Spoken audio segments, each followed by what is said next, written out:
The ventilation shaft trembled with each thunderous footstep above. Captain Janice Reeves pressed herself against the cold metal wall, her breathing controlled and silent as the patrol passed overhead. Through the grating, she could see the massive boots of the Orc guards, steel-plated monstrosities that could crush a human skull like an eggshell. "Clear," whispered Torres, her second-in-command, his voice barely audible through the calm implant behind her ear. Janice allowed herself a moment to breathe. 3 years. 3 years since the Great Conquest, when the Orc hordes had swept across the galaxy like a plague of locusts, consuming everything in their path. The Terran Federation, the Centauri Republic, the Vegan Collective, all had fallen within months. What had taken humanity centuries to build, the Orcs had destroyed in a matter of seasons. She crawled forward through the narrow shaft, her lean frame moving with practiced efficiency. Behind her, Torres followed, then Martinez, then the rest of her team. 12 souls, all that remained of the 47th Reconnaissance Battalion. 12 against an empire of billions. The shaft opened into a larger maintenance tunnel, and Janice dropped down silently. The underground network beneath New Gordhak, what had once been Geneva, stretched for kilometers. It was here, in the bowels of the old city, that the remnants of humanity's resistance had made their home. "Status report," she said as her team assembled. "Perimeter's secure," Torres replied. "But we've got movement 3 levels up. Heavy patrol, at least 24 greenskins." Janice nodded grimly. The Orc patrols had been increasing lately, their sweeps more systematic. Someone was leaking information, or worse, someone was talking. In the early days after the conquest, betrayal had been their greatest enemy. Humans selling out their own kind for scraps from the Orc table, for the promise of safety that never came. They moved through the tunnels with practiced stealth, navigating by memory and instinct. The resistance had mapped every inch of the underground network, every forgotten maintenance shaft and abandoned subway tunnel. It was their domain now, their refuge from the iron fist of Gordhak the Conqueror. The main hideout was a vast subway station, its platforms converted into barracks, workshops, and meeting areas. Flickering lights cast dancing shadows on the walls, and the air was thick with the smell of recycled oxygen and human sweat. As Janice entered, conversation stopped. Faces turned toward her, hopeful and desperate in equal measure. "Well?" asked Dr. Sarachin, the Resistance's chief scientist and one of the few high-ranking Federation officials to survive the purges.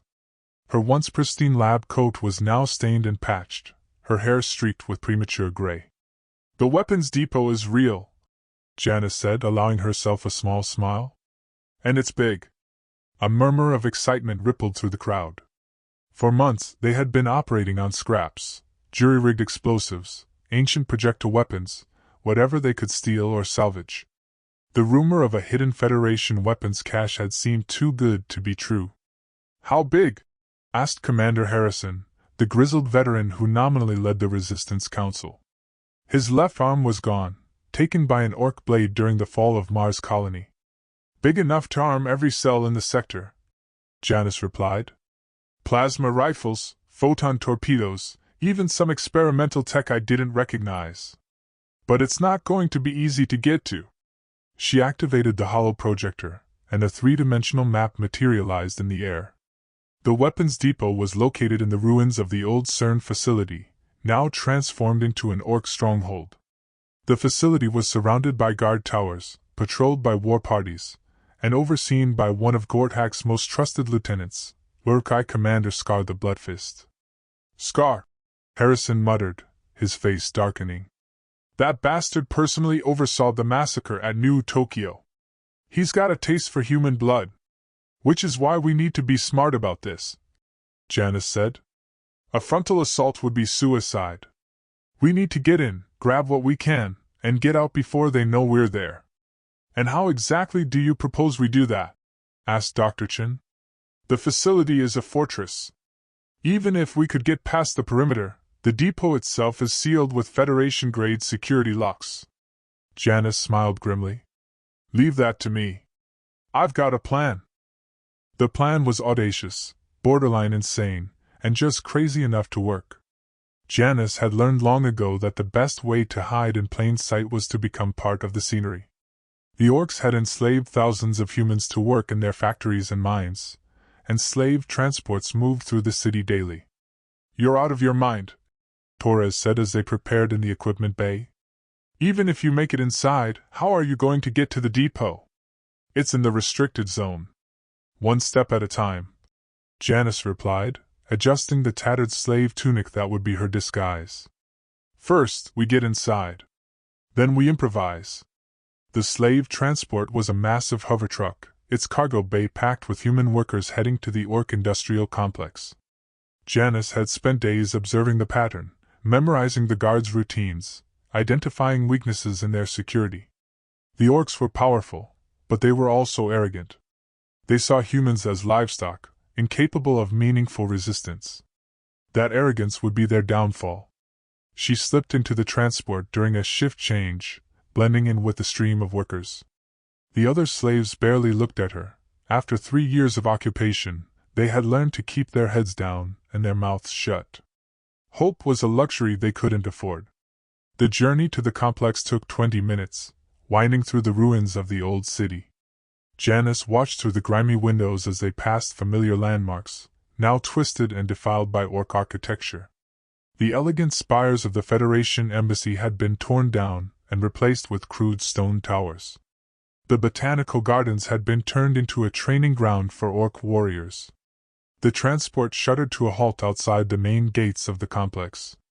Orc guards, their green skin scarred and tattooed, herded the workers into formation. They wore the black armor of the Gordhak Legion, their weapons gleaming with fresh oil. "Move, meat!" one of them bellowed in broken standard. "Work hard, or feed the fires!" Janice kept her head down as they were marched through the gates. The complex was even larger than she had expected, a sprawling maze of factories, warehouses, and guard posts. Smoke belched from towering chimneys, and the air rang with the sound of hammers on metal. This was the heart of the Orc war machine, where human slaves toiled to build the weapons that would conquer the galaxy. She was assigned to a munitions factory, a vast hall filled with assembly lines and machinery. The work was backbreaking, 12-hour shifts in stifling heat, manufacturing the shells and power cells that fed the Orc military. But it gave her what she needed: access to the complex's layout and an understanding of its security systems. For 3 days, she worked alongside the other slaves, observing and learning. The Orc overseers were brutal but predictable, their patrols following set patterns. The human foremen, collaborators who had sold their souls for a few privileges, were harder to read, but they were also fewer in number. On the 4th day, she made her move. The shift change at 0300 hours was always chaotic, with tired workers stumbling out as the night shift stumbled in. Janice had memorized the guard rotations, identified the blind spots in the surveillance network. She slipped away from the main group, moving through the shadows like a ghost. The restricted zone was surrounded by an energy fence, its crackling barrier designed to keep out intruders. But Janice had studied the power grid, mapped the conduits and transformers. A small explosive charge, placed just so, would create a temporary gap in the fence, long enough for her to slip through. The charge detonated with a muffled thump, and the fence flickered and died. Janice sprinted through the gap, her heart pounding as she crossed into the forbidden territory. Behind her, she could hear shouts of alarm, the sound of running feet. She had minutes, maybe less, before the breach was discovered. The weapons depot was a squat, reinforced building at the center of the restricted zone. Its walls were lined with sensor arrays and automated defenses, but Janice had come prepared. The jamming device she carried would blind the sensors for a few crucial seconds, long enough for her to reach the entrance. The door was sealed with a Federation-grade lock, its quantum encryption supposedly unbreakable. But Janice had an advantage the Orcs didn't know about: her service record. As a captain in the 47th Reconnaissance Battalion, she had been given command-level access codes to critical Federation facilities. The codes should have been changed after the conquest, but she was betting that the Orcs' ignorance of human technology would work in her favor. She pressed her palm against the scanner, held her breath, and waited. For a moment, nothing happened. Then, with a soft chime, the lock disengaged. The interior of the depot was a treasure trove of military hardware. Plasma rifles hung in neat rows, their energy cells glowing with contained power. Photon torpedoes lay stacked in their launch tubes, each one capable of destroying a small starship. And in the center of it all, like a crown jewel, stood something that made Janice's heart race with possibility. The Omega device. She had heard whispers of it during her time in the Federation military, a prototype weapon of unimaginable power, designed to level the playing field against numerically superior enemies. The project had been classified beyond her clearance level, but rumors spoke of a weapon that could turn the tide of any battle. Now, faced with the sleek, alien curves of the device, she understood why the rumors had been so persistent. The Omega device was beautiful in its deadliness, a work of art crafted from exotic materials and cutting-edge technology. But it was also incomplete. Half the control systems were missing, and the power core was dark. Magnificent, isn't it? Janice spun around, her hand moving instinctively to her weapon. Standing in the doorway was a figure she recognized from intelligence reports, Dr. Marcus Webb, the Federation's chief weapons designer. He had been presumed dead since the conquest, but here he was, alive and apparently free. "Dr. Webb," she said, her voice carefully neutral. "I thought you were dead." "Dead?" He chuckled, a sound devoid of humor. "No, Captain Reeves. I'm very much alive. And I've been waiting for you." "Waiting for me?" "Oh, yes. You see, I've been keeping tabs on the Resistance. Watching, waiting for the right moment to reveal myself. And when I heard about your little mission, I knew the time had come." Janice's mind raced. Webb's survival was impossible. He had been in the Pentagon when the Orcs attacked, and the building had been completely destroyed. "Unless you're working with them," she said, the pieces falling into place. "You're working with the Orcs." Webb's smile was cold and predatory. "Working with them? My dear Captain, I am the reason they conquered the galaxy. Do you think those primitive brutes could have developed the technology to defeat the Federation fleet? The dimensional gates that allowed them to move their armies across space? The energy weapons that cut through our shields like paper? That was all me." "You betrayed your own species," Janice said, her voice thick with disgust. "I saved our species," Webb replied. "Humanity was dying, Captain. Stagnating in our comfortable little bubble, while the universe teemed with hostile life. The Orcs offered us a chance to evolve, to become something greater than what we were. All we had to do was surrender our illusions of superiority. And in return, you gave them the tools to enslave us. I gave them the tools to reshape the galaxy. And now, with the Omega device, they will have the power to reshape the universe itself." Janice looked at the device with new understanding. "It's not a weapon. It's a tool." "Very good. The Omega device is a reality manipulator, capable of altering the fundamental laws of physics within a localized area. In the right hands, it could turn a barren world into a paradise. In the wrong hands—" he shrugged. "Well, let's just say that the current state of the galaxy would seem like a golden age by comparison." "I won't let you have it," Janice said, her hand moving to the grenades on her belt. "My dear Captain, you misunderstand. I'm not here to take the device. I'm here to give it to you." Janice blinked in surprise. "What?" "The Orcs have served their purpose," Webb said, his voice matter-of-fact. "They've broken the old order, cleared the way for something new. But they're not the ones who should inherit the galaxy. That honor belongs to humanity, or rather, to the humans who are worthy of it." "You're insane." "Am I?" "Look around you, Captain. The galaxy is in chaos. The old governments are gone, the old alliances shattered. Someone needs to step in and restore order. Someone needs to take control. And you think I'm that someone? I think you're the only one with the will to do what needs to be done. The Resistance has been playing defense for 3 years, hiding in the shadows, hoping for a miracle. But miracles don't happen, Captain. They're made." Janice stared at the device, her mind struggling to process what she was hearing. The power to reshape reality itself, It was beyond anything she had imagined. But the cost. "What's the catch?" she asked. "No catch. Just a choice. You can take the device and use it to restore the old order, bring back the Federation, the Republic, all the corrupt institutions that led humanity to stagnation. Or you can use it to create something new, something better.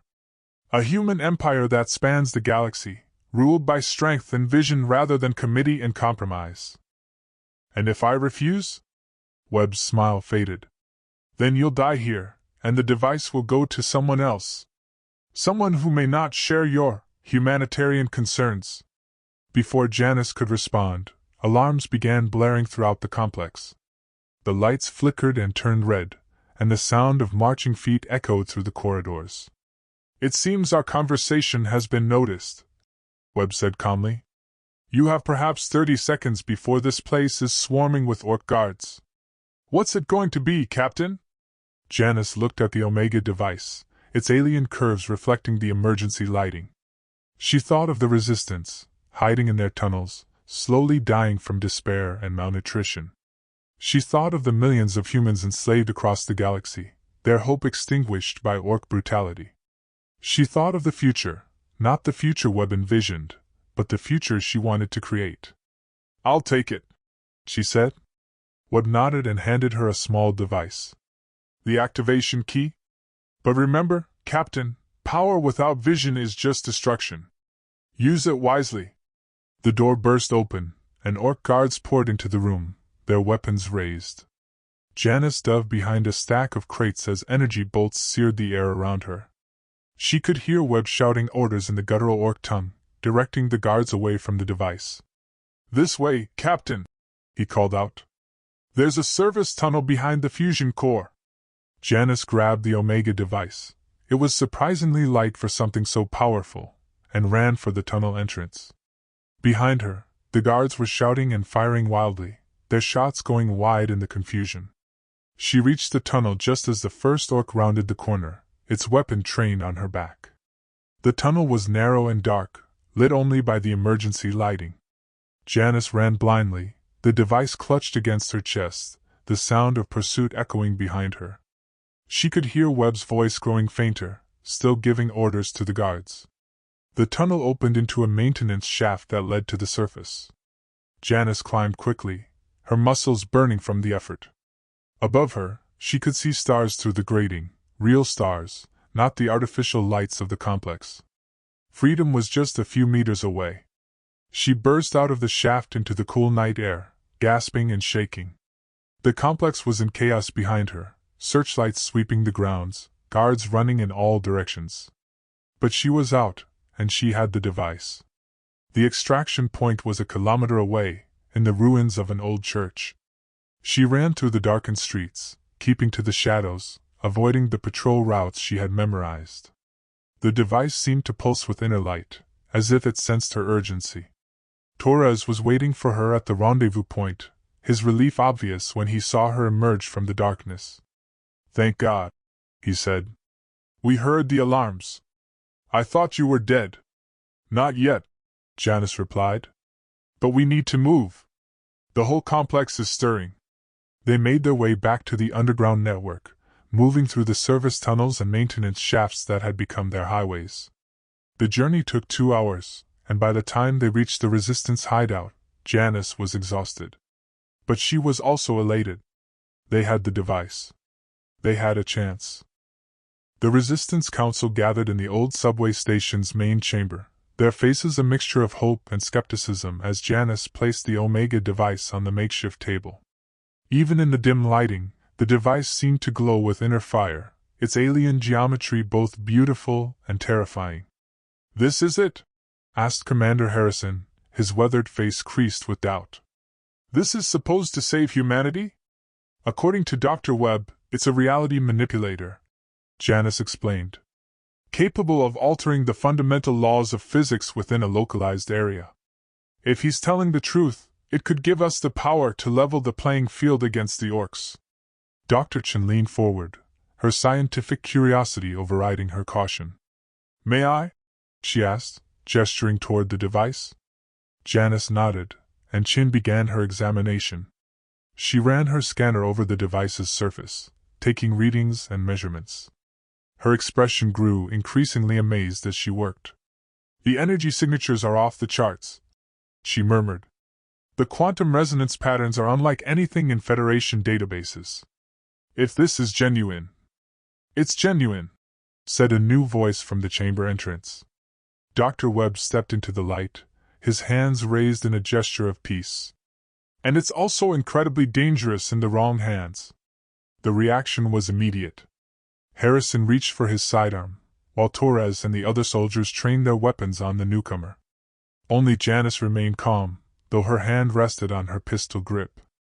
"Let him speak," she said quietly. "You're a traitor," Harrison spat. "You sold out your own species."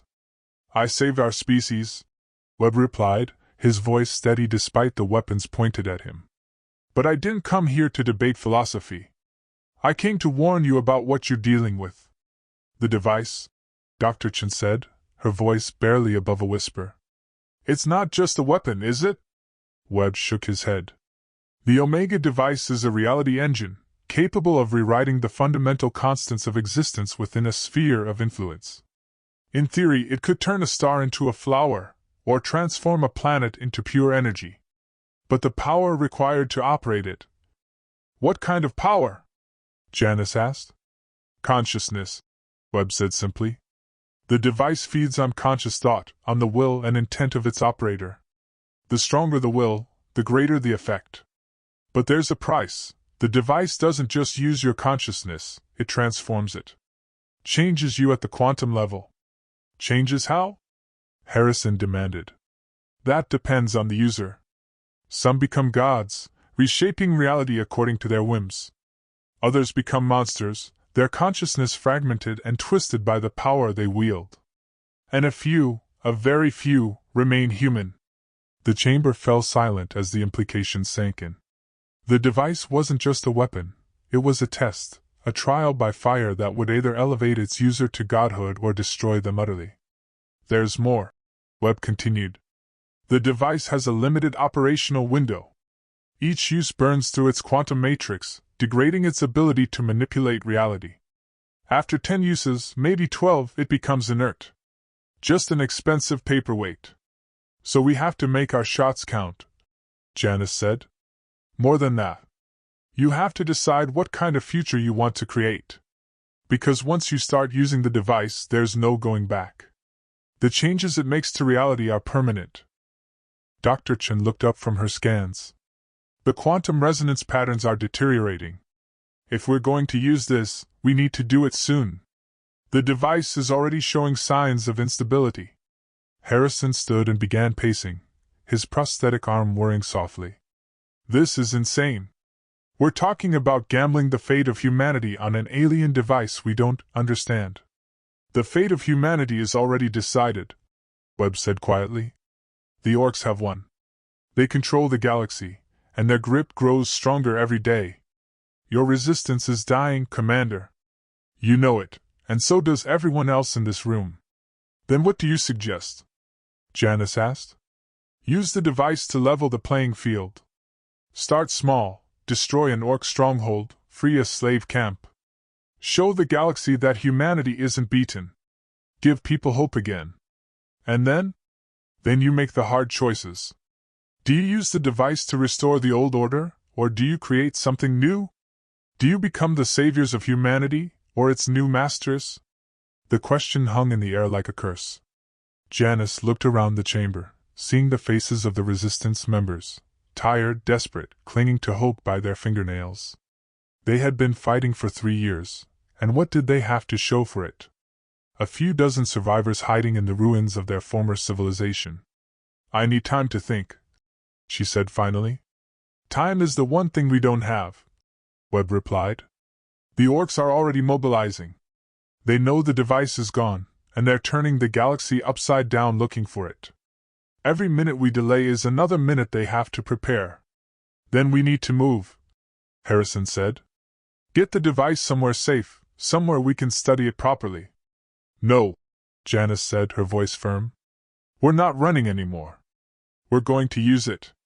Against what target? Torres asked. Janice smiled grimly. The biggest, most visible target we can find. Something that will send a message to every orc in the galaxy, and to every human who's lost hope. She activated the chamber's holographic display, showing a map of the local star system. At its heart was a massive space station, its bulk dwarfing even the largest Federation battleships.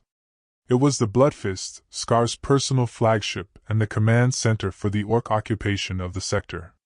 You want to attack the Blood Fist? Harrison said incredulously. That's suicide, even with the device. Is it? Janice asked. According to Webb, the device can rewrite reality. What if we used it to turn the station's weapons against itself? Or to create a black hole in its reactor core? The energy requirements would be enormous, Dr. Chen said. And the risk to the operator. I'll take the risk, Janice said. This is my mission, my responsibility. No, Webb said quietly. You don't understand. The device doesn't work at range. To use it effectively, you need to be close to your target. Very close. How close? Within a few kilometers. Maybe less, depending on the complexity of the alteration you're trying to make. The chamber fell silent again. Attacking the Blood Fist would be difficult enough from a distance. Getting close enough to use the device would be virtually impossible. There might be a way, Dr. Chen said slowly. The old Federation stealth technology.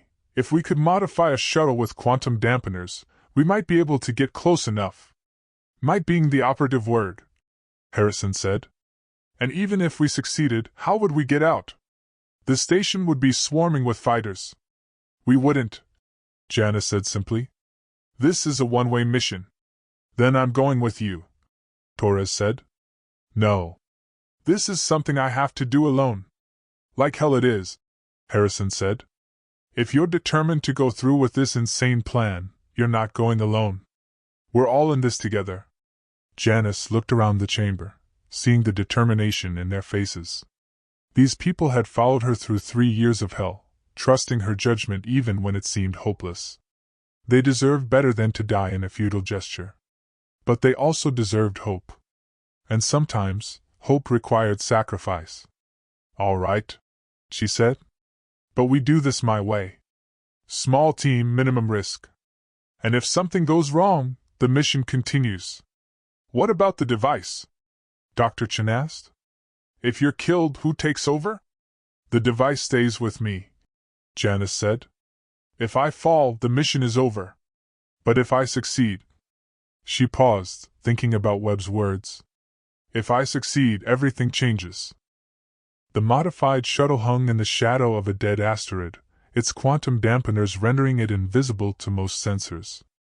Inside, Janice made her final preparations, checking and rechecking her equipment. The Omega device was secured in a specially designed harness, its alien curves pressing against her back like a living thing.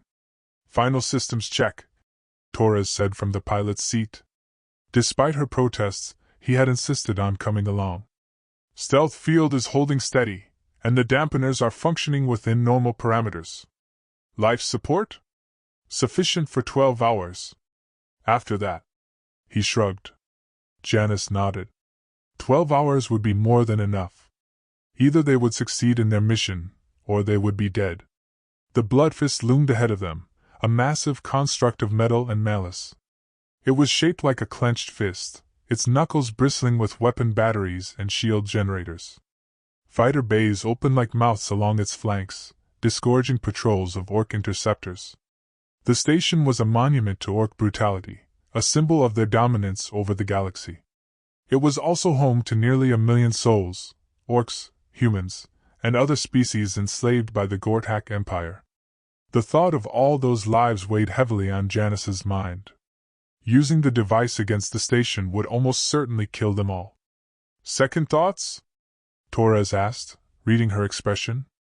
Every second, she admitted. But what choice do we have? The Orcs have made it clear that they see us as livestock, nothing more. How many humans have died in their slave pits? How many worlds have they burned? And how many innocents will die if we do this? I don't know. But I know how many will die if we don't. The shuttle crept closer to the station, its quantum dampeners masking their approach. They passed through the outer defense perimeter without triggering any alarms, the stealth field holding steady. But Janice knew that their luck wouldn't last forever. The closer they got to the station, the more likely it was that someone would spot them.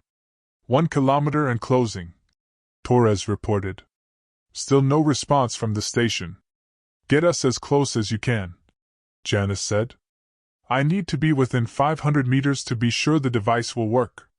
The shuttle continued its approach, weaving between the station's massive struts and support beams. The hull was scarred with battle damage, evidence of the desperate fighting that had taken place during the station's construction.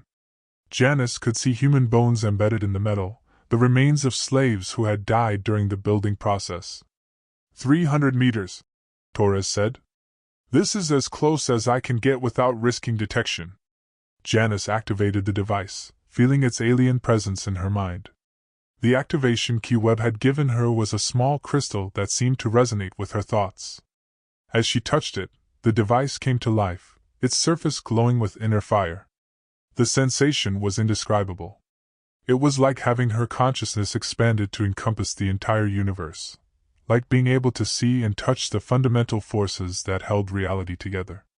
She could feel the quantum strings that bound matter and energy, the probability waves that determined the fate of every particle in existence. And she could change them. The temptation was overwhelming.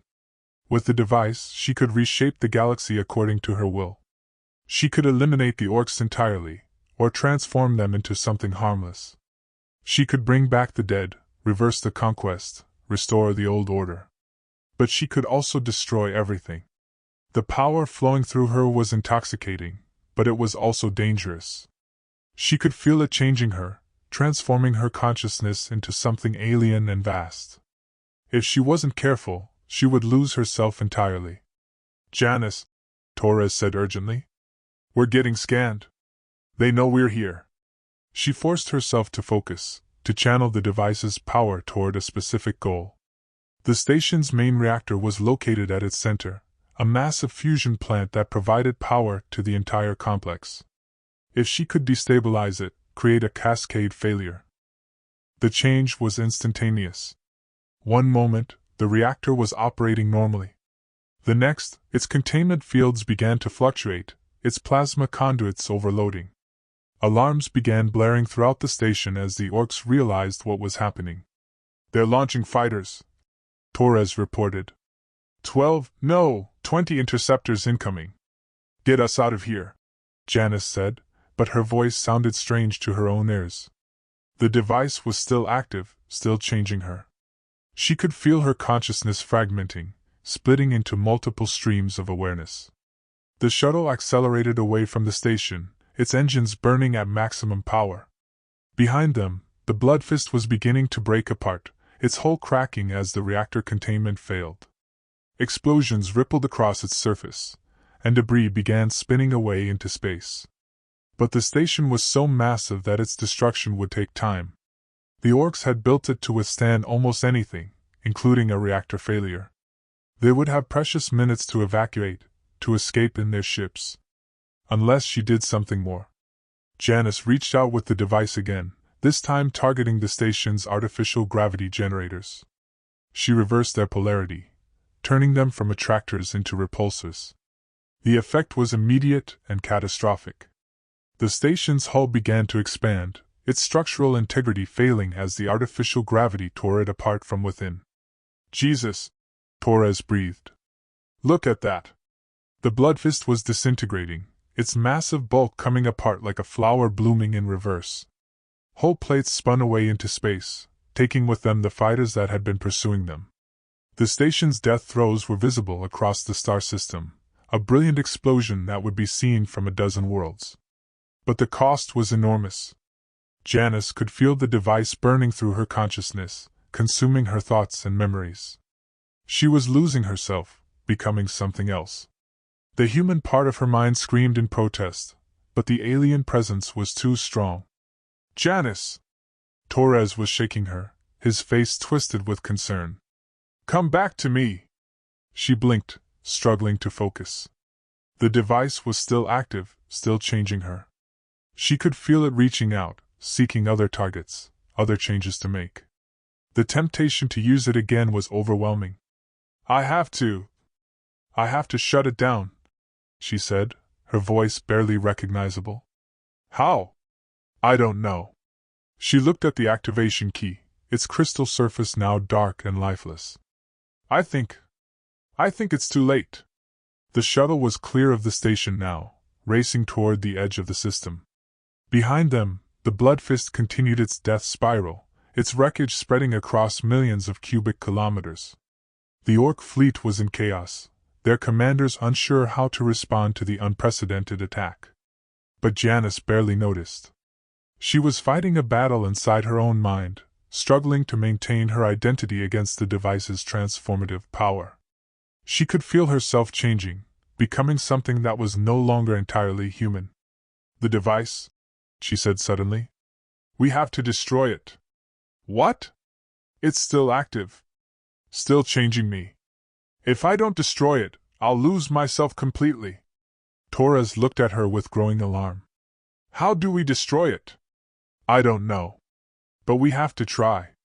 She began working at the device's harness, trying to remove it from her back. But the alien material had somehow bonded with her suit, becoming part of her.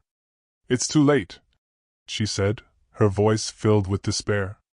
"It's already too late." "No," Torres said firmly. "We'll find a way. Dr. Chen will know what to do." But even as he spoke, Janice could feel the device's influence spreading through her consciousness.